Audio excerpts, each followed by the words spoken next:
Very good evening. অনেক দিন পর আবার ফিরে আসলাম, আর এইটা আমার লাস্ট ভিডিও সেই ট্যুরটার, সেটা দিতে আমার লেট হয়ে গেল।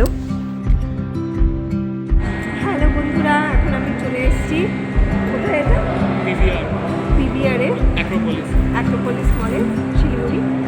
তো হঠাৎ করে আমাদের প্ল্যান হলো মুভি দেখার। আজকে আমি, আমার ভাই আর আমার বড়মশাই, আমরা তিনজন মিলে মুভি দেখতে এসেছি। মুভিটার নাম অবসেশন, হরর মুভি। তো দেখি, দেখা যাক কেমন হয় মুভিটা।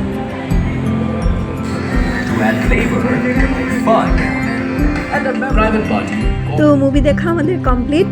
তারপরে এবার আমরা একটু ফুড কোর্টে এসে বসলাম কিছু খাবো বলে। তো সত্যি কথা বলতে গেলে মুভিটা আমার তেমন একটা ভালো লাগেনি, ওই যাই হোক দেখেছি, ভাই রিকোয়েস্ট ছিল, ভালোই লেগেছে, মানে তেমন না, মানে ঠিকঠাক এই আর কি। এদিকে আমাদের খাওয়া দাওয়া চলে আসলো, কেএফসি কিছু অর্ডার করা হয়েছিল। তারপর বাড়ি ফিরে চা খেলাম, বাবা এদিকে চা করে দিল। আর তারপরে আমরা এখন চাটা খেয়ে একটু মাসির বাড়ি যাব ভাবছি। লাস্ট কাল তো চলে যাচ্ছি, একটু দেখা করে আসি, তো এই আর কি। তারপরে একটু মার্কেট যাব, সেখান থেকে এই মাসির বাড়ি থেকে আবার মার্কেট পেরিয়ে আসলাম। তো এখানে এসে আমরা একটা জিনিস কিনবো বলে আমাদের একটা শোপিস খুব ভালো লেগেছে, সেটা নিয়েছি। কাকে দেবো সেটা তোমাদের দেখাচ্ছি। সেটা মামা মামিকে দিয়েছি। তো সেটা একটা খুব সুন্দর একটা পেন্টিং, ওয়াল পেন্টিং, রাধাকৃষ্ণ। তো ফাইনালি আমরা কালকে চলে যাচ্ছি আবার কলকাতা বাড়িতে।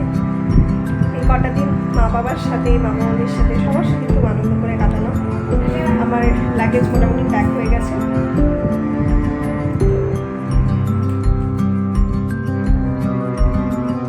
মা সব কিছু এখানে গুছিয়ে দিচ্ছে। তো এখন ডিনার করবো, ডিনার করে তাড়াতাড়ি শুরু করবো, কারণ আমাদের কাল খুব ধরে ট্রেন 5:30 নাগাদ শতাব্দী এক্সপ্রেস আছে। তো এখন যাই, একটু রেস্ট নিই, আর দেখা হবে আবার কাল সকাল মর্নিং ট্রেন আমাদের সাথে। আমরা নিউ জলপাইগুড়ি স্টেশনে, তোমরা দেখতেই পাচ্ছ, পৌঁছে গেছি। পৌঁছে আমরা গাড়িতে উঠে বসলাম। তারপর আমাদের চা দিয়ে দিল। তারপর কিছুক্ষণ পর আমাদের ব্রেকফাস্ট চলে আসলো। ব্রেকফাস্টে ছিল হচ্ছে ওই ব্রাউন ব্রেড, অমলেট, তারপর জুস, বাটার, এইসব ছিল। এসব খেয়ে কিছুক্ষণের জন্য এবার ঘুমিয়ে পড়েছি, যেহেতু অনেক সকাল উঠেছি আমরা, একটু টায়ার্ডও ছিলাম, এই আর কি। তারপরে এই করতে করতে আমরা আবার কলকাতা ফিরে আসলাম। অ্যান্ড নেক্সট ডে মর্নিং আবার আমাদের শপে নতুন করে আবার কাজ স্টার্ট করলাম। অনেক ঘোরা হলো। তা এই ব্লগটা এখানেই শেষ করছি।